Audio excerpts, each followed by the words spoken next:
Silakan duduk Bapak Ibu, Shalom.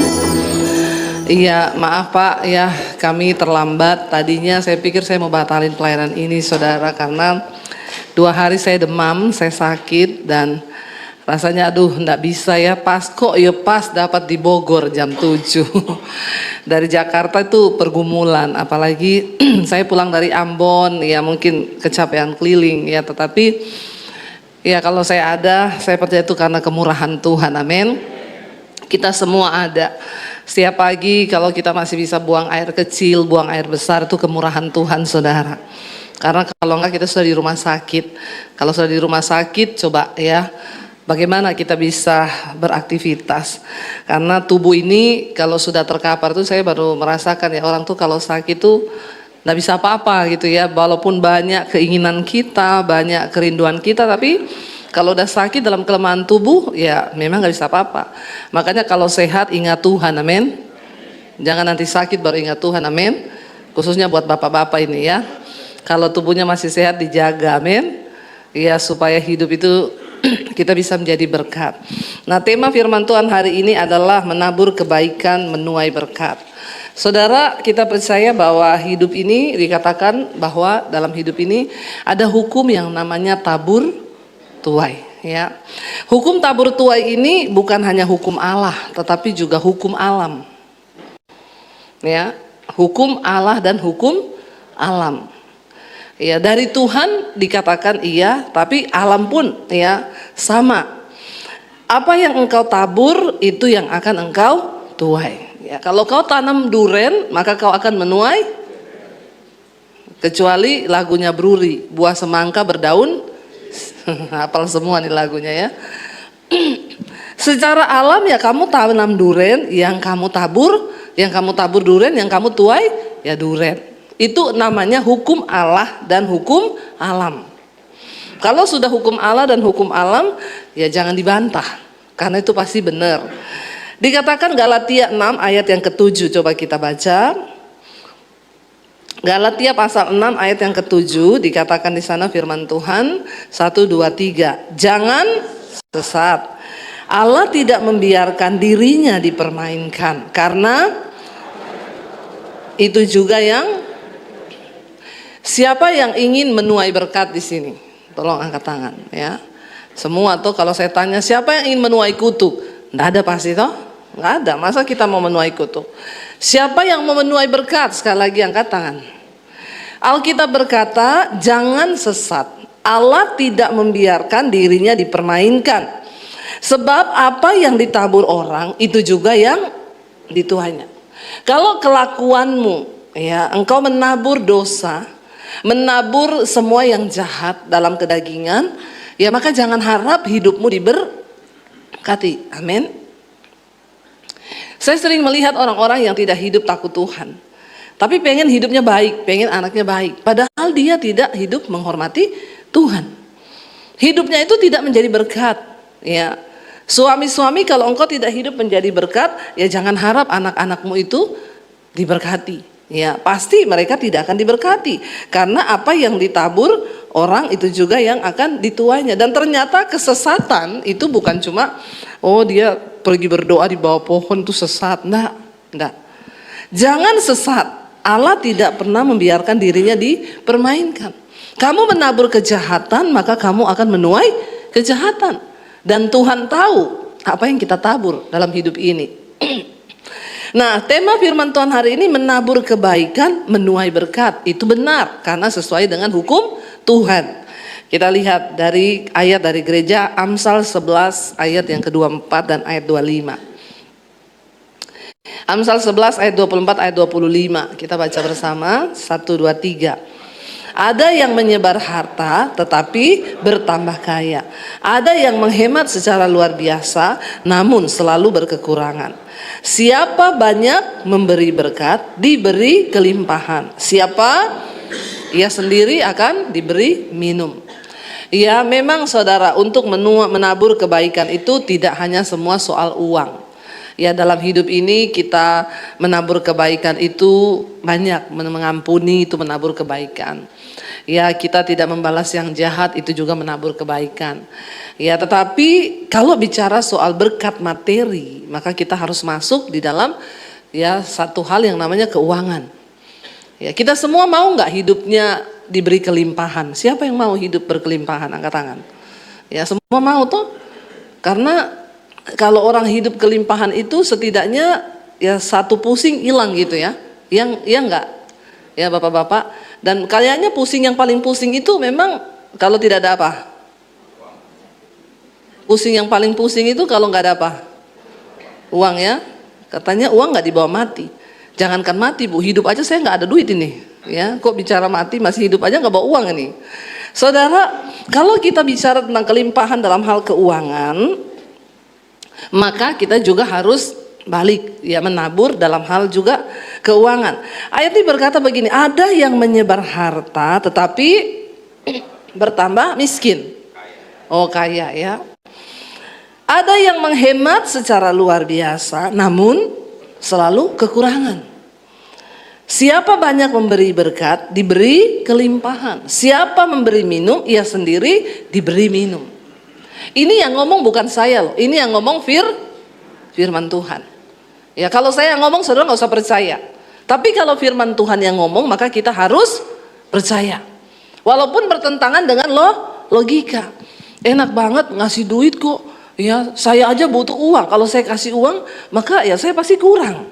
Itu logika matematika otak manusia. Tapi di hadapan Tuhan tidak begitu. Ada yang menyebar harta bertambah kaya. Ada yang menghemat secara luar biasa selalu kekurangan. Saudara, yang pertama saya mau bilang ya, ada orang-orang yang ya kita bicara dari level punya uang dulu ya. Orang yang kaya itu saudara banyak, tapi yang murah hati sedikit. Ingat orang kaya di hadapan Tuhan itu beda sama orang kaya di hadapan manusia. Kalau manusia mengukur oh kaya itu dia punya mobil banyak, punya tanah banyak, punya uang banyak, itu kaya di hadapan manusia. Tapi kaya di hadapan Tuhan itu berbeda. Mungkin dia punya sedikit, tapi hatinya itu penuh dengan kemurahan. Ya, dia berani menabur. Ternyata dia orang paling kaya. Ingat nggak persembahan terbesar ketika Yesus sedang ada di bait Allah. Lalu banyak orang datang memberi persembahan. Orang kaya kasih yang terbesar. Tapi Yesus tanya kepada murid-muridnya, ada seorang janda miskin yang beri cuma berapa peser logam. Tuhan tanya, yang memberi yang terbaik siapa? Ya, mungkin secara perhitungan manusia oh itu yang ngasih ya $100. Tapi Tuhan bilang enggak, yang memberi yang terbaik. Yang paling kaya dari semua mereka yang hadir saat ini adalah janda miskin itu. Kenapa? Karena dia memberi dari kekurangan. Tapi yang lain itu memberi dari kelimpahan. Ya kamu punya uang 1 miliar, kamu kasih 1 juta, terasa enggak? Ya enggak terasa. Ya, tapi manusia yang nilai, dia kasih 1 juta loh. Ya. Tapi ketika ada seorang janda yang dia cuma punya uang mungkin 50.000 hari itu, tapi dia beri 50.000 atau 5.000 lah, jangan 50.000, 5.000. Ya, lalu dia kasih 5.000. Anak saya tuh kadang kita tuh ada mesbah onsite saudara ya, dia ada kolektor lah ya, dan memang kolektor itu selalu habis untuk operasional ya Pak Adi ya, Bapak selalu tahu itu ya.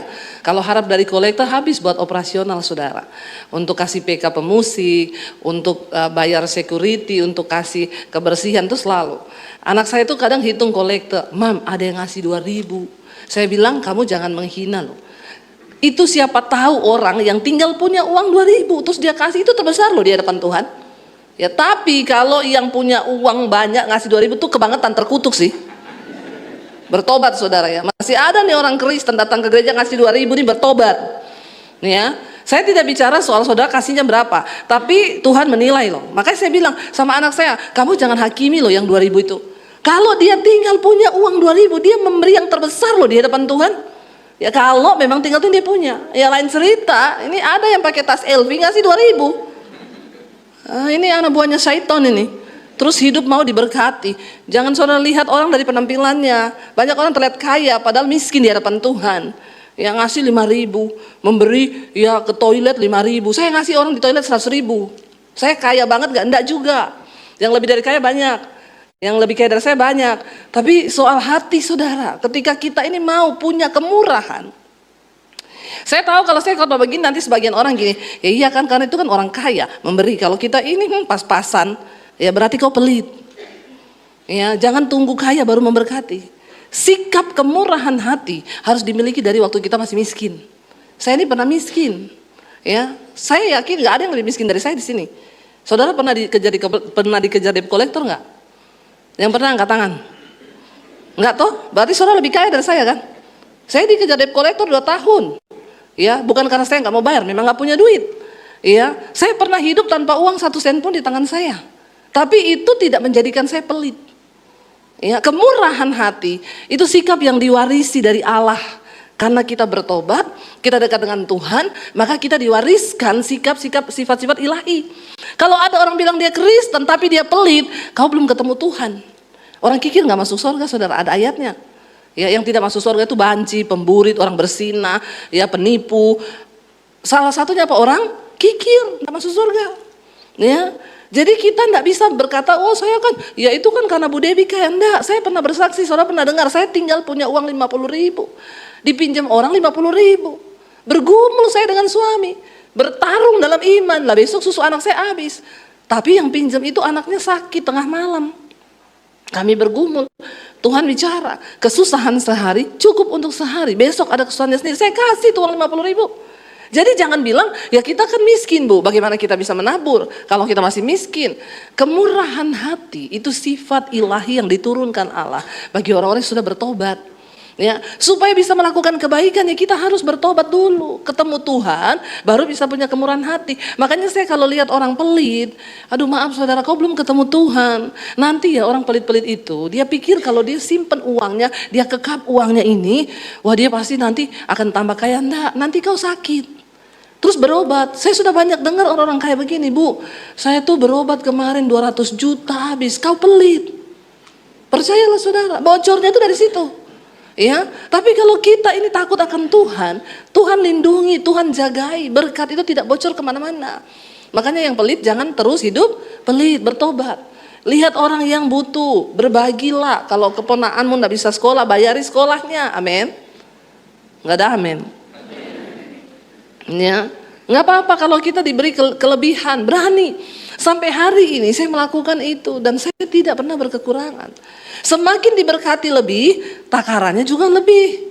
Waktu kami diberkati lebih, saya pernah bersaksi di sini, saya disuruh Tuhan beliin mobil pendeta, 425 juta mobilnya. Ya, karena Tuhan ngomong harus yang sama sama wakil gembalanya. Saya tengking berkali-kali, tapi ya kami taat sama Tuhan. Apakah kami tambah miskin? Enggak. Semakin diberkati Tuhan. Ya, ini muka-mukanya kayaknya muka enggak percaya semua. Kalau sudah bicara uang, orang Kristen ini memang mukanya, tapi saya enggak takut. Karena saya pun melakukan. Ya, dan saya bukan jadi pendeta yang minta-minta uang saudara. Saya ajar juga kepada hamba Tuhan di desa kalau kami seminar. Jadi hamba Tuhan, jangan pernah jadi hamba Tuhan mata duitan. Apalagi ketemu orang kaya, terus jadi celengan babi. Banyak kan orang itu kalau ketemu orang kaya terus jadi celengan babi mukanya. Supaya apa? Diisi. Nggak usah. Sumber berkat kita dari Tuhan. Ya, kita harus belajar mempercayai Tuhan. Kalau dalam hal keuangan engkau tidak menang, hidupmu tidak bakal diberkati. Makanya banyak orang kerja susah. Dia bilang, saya ini kerja Bu, siang jadi malam, malam jadi siang. Salah benua kau, tinggal di Amerika saja. Ya, kalau siang jadi malam, malam jadi siang, berarti kau salah benua itu. Tidurnya di Amerika sana. Ya saya ini kerja Bu, siang jadi malam, malam jadi siang, tangan jadi kaki, kepala jadi kaki, kepala jadi tangan. Waduh, ini terkutuk saudara. Ya, harusnya kalau engkau menang dalam hal keuangan, nggak sampai seperti itu. Karena ada banyak kemurahan-kemurahan yang akan Tuhan kerjakan di hidupmu. Amin. Karena kita bilang orang benar itu lagi tidur aja diberkati kok. Ya, itu janji dan saya mengalami itu hari ini. Ya, karena saya belajar mempraktikkan firman Tuhan. Ayat ini dengan jelas berkata, siapa yang menabur dia akan menuai, dan ya ada yang menyebar harta tapi bertambah kaya, ada yang menghemat secara luar biasa tapi kekurangan. Karena itu tadi, nanti sakit, berobat 200 juta, nanti ini 300 juta, nanti ini, terus bangga lagi saudara. Banyak orang-orang kaya itu, ya teman saya bangga loh kalau ketemu, iya bu kemarin baru pulang, dari mana? Dari itu berobat di Penang, habis 300 juta loh. Saya bilang terus bangga gitu habis 300 juta berobat. Ya, bangga itu saya kemarin habis 300 juta, kenapa? Bangun gereja di desa, itu top. Amin. Itu top. Tapi kalau bangga, kenapa? Habis 1 M, kenapa? Berobat. Makanya jangan bilang kanan kirimu, jangan pelit kau. Bertobat bilang. Ya, ayo hidup ini saudara, tabur tuai. Apa yang kita tabur, itu yang kita tuai. Nah saya melihat bagaimana Tuhan memberkati. Ya, bagaimana kita ini melihat ya Tuhan itu menyertai kehidupan pelayanan kami, mencukupi. Dari perkara kecil kami terus belajar setia kepada Tuhan. Bahkan saya pernah cerita ketika ya pandemi, kami cuma punya uang 10 juta, nggak tahu mau hidup bagaimana. Di tengah kekurangan pun tiap ada tukang ojek datang ke rumah saya kasih sembako. Ya, saya belajar walaupun berkekurangan. Ya, karena saya percaya hukum Tuhan ini. Akhirnya setelah pandemi 2 tahun, ada uang 2 M di tabungan kami dari YouTube. Tiba-tiba YouTube kami dimonetisasi, dapat uang dari YouTube. Puji Tuhan toh. Ya, dapat uang. Saya tanya, Tuhan ini uang buat apa? Tuhan bilang bangun sekolah misi. Ya, taruh uang 2 M itu untuk pembangunan sekolah misi. Secara manusia, ya bisa buat apa-apa dulu kan. Tapi Tuhan mau begitu, ya udah kami taat. Waktu bangun sekolah misi habisnya 4,5 miliar. Uang dari mana? Ya, belajar lagi. Saya sempat bilang sama suami, ya udahlah nanti saya umumin di YouTube, suruh menabur jemaat di YouTube. Ya, kalau yang dengar mesbah doa 50.000, kita suruh nabur, taruhlah 50.000 lah, kali 50.000, ketutup saudara. Tapi kami sudah komitmen dari awal pelayanan, tidak akan taruh nomor rekening di YouTube. Nggak akan taruh di layar gitu saudara, yang mau kolektor di sini nomor rekening BCA, BRI, keliling di layar itu rekening semua. Waktu bangun sekolah misi habis 4 M lebih, saya tergiur untuk taruh nomor rekening. Ya, karena beberapa teman juga bilang nggak apa-apa bu, taruh aja kan, ibu nggak maksa orang untuk menabur. Waktu saya mau taruh itu, suami saya tanya rekening mana yang mau ditaruh. Saya bilang saya doa lagi dulu deh. Waktu saya doa, Tuhan tuh jawab apa? Silakan taruh nomor rekeningmu. Kamu dapat lebih dari yang kamu mau bahkan. Tapi aku tidak bekerja. Kau saja dengan kekuatanmu. Karena engkau sudah seperti Daud yang mencoba menghitung kekuatan pasukannya. Padahal Daud tahu dia menang bukan karena kekuatan pasukannya, tapi karena kuasa Tuhan. Di hidup ini jangan pernah berpikir hidup dengan kekuatanmu, keuanganmu. Sebab ada hal-hal lain yang secara supranatural yang Tuhan bisa lakukan di hidup kita. Lalu saya bilang sama suami, gak usah kita tidak usah merekayasa Tuhan dengan otak manusia kita soal keuangan. Kita berserah sama Tuhan. Akhirnya nggak jadi taruh nomor rekening. Saya tidak pernah kasih proposal. Saya tidak pernah Pak Hadi loh Pak, kami lagi bangun sekolah dong. Ini Pak proposalnya habisnya 4 M, Bapak mau tabur berapa? Pernah nggak Pak? Kalau ada yang pernah kasih tahu sama saya, yang dengar di YouTube ini, kasih tahu. Saya pernah nggak minta 1 sen pun sama orang kaya. Saya punya banyak teman orang kaya. Tapi saya belajar mengandalkan Tuhan. Dalam hal uang, hati-hati saudara. Karena Yesus berkata kamu nggak bisa mengabdi pada 2 Tuhan, pada Allah dan pada uang. Lalu kami jalan dengan iman 6 bulan, pembangunan selesai. Secara ajaib. Ya ada orang yang, bu saya dengar ibu bangun sekolah, saya mau kirim cat, saya mau kirim ini, saya mau kirim, sampai detik ini sudah angkatan ke-6.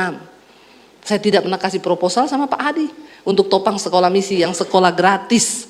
Ya setiap angkatan 30 siswa. Apakah pernah saudara? Tuhan yang mencukupi.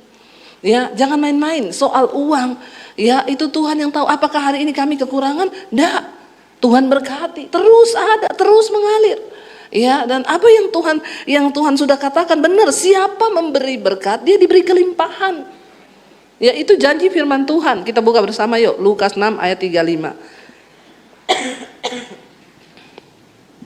Lukas 6 ayat 35 sampai 36, apa yang firman Tuhan katakan saudara?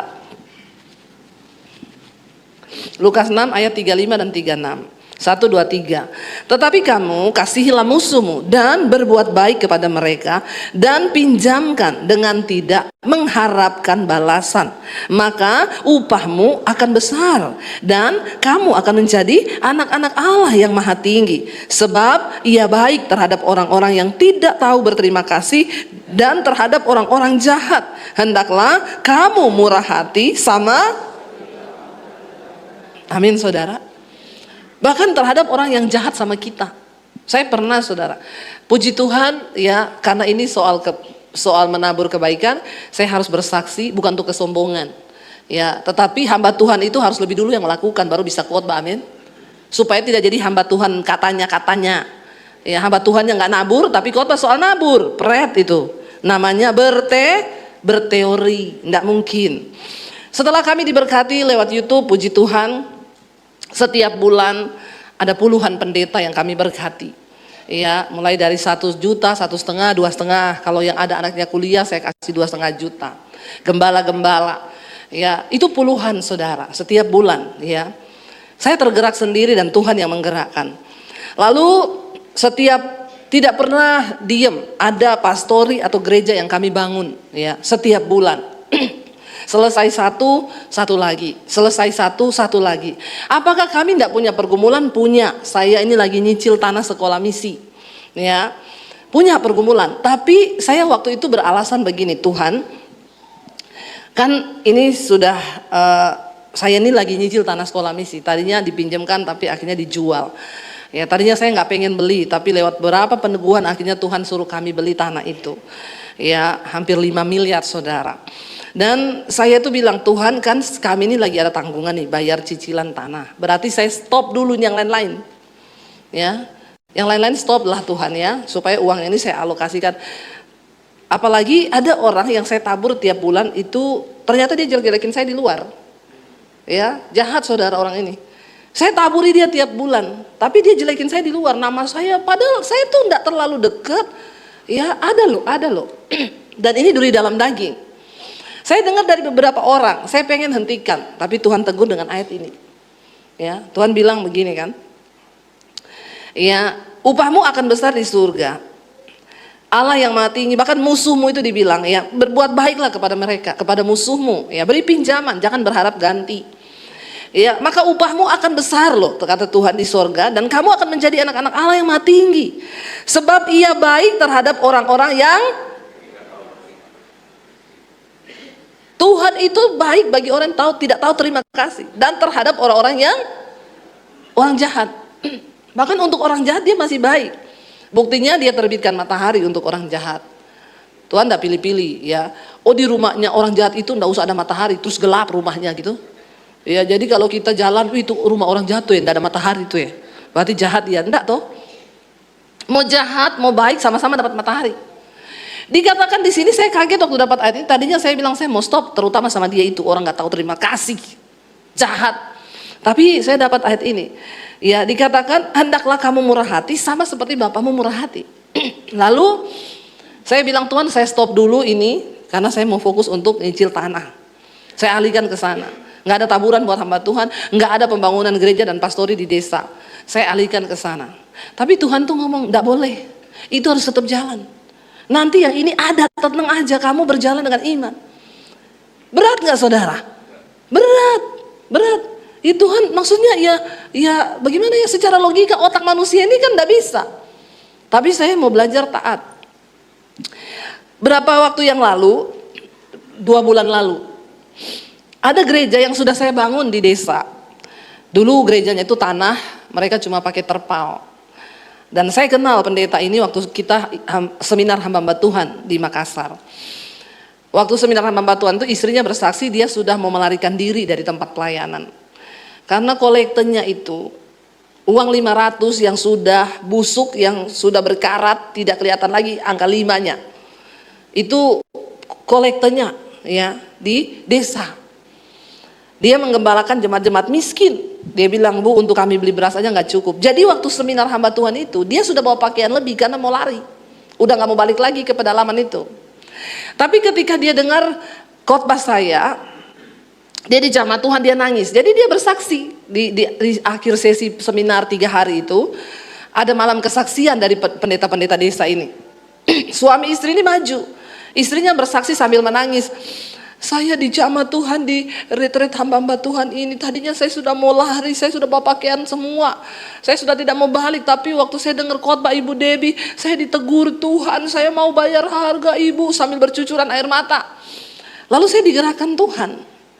Ya, kamu lihat apa yang mereka butuhkan. Lalu saya tanya, apa yang kamu butuh?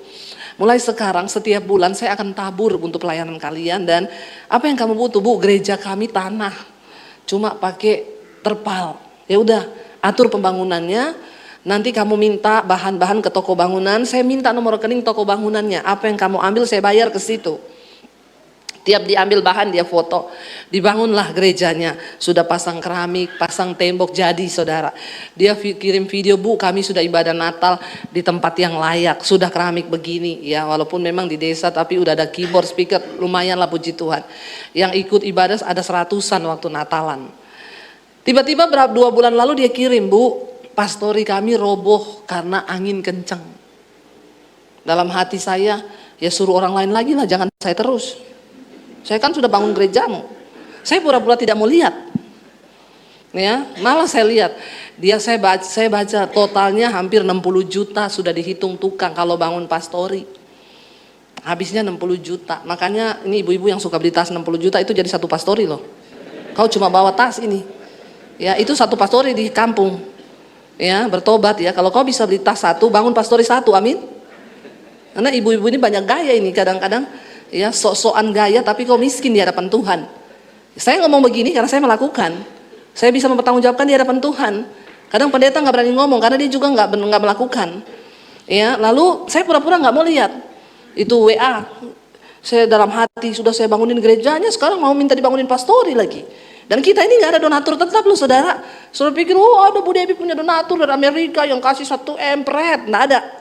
Dari Tuhan. Saya pura-pura nggak mau lihat.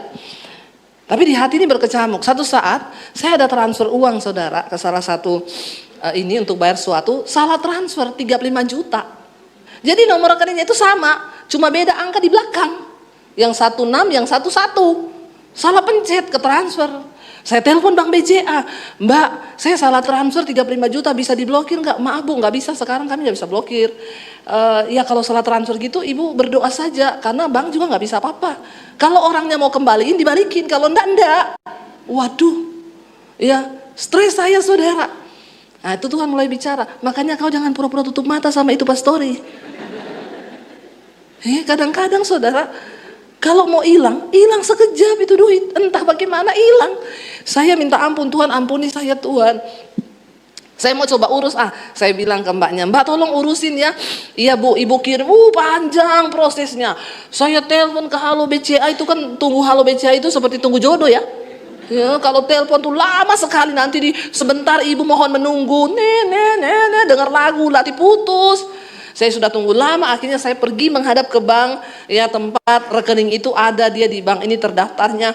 Mereka juga tidak bisa bantu. Ya kami akan fasilitasi, tapi tergantung orangnya Bu. Kalau orangnya kembalikan, Ibu terima balik, kalau enggak. Akhirnya saya bernasar begini, Tuhan, kalau uang itu balik, saya bangun itu pastori Tuhan, ampuni saya.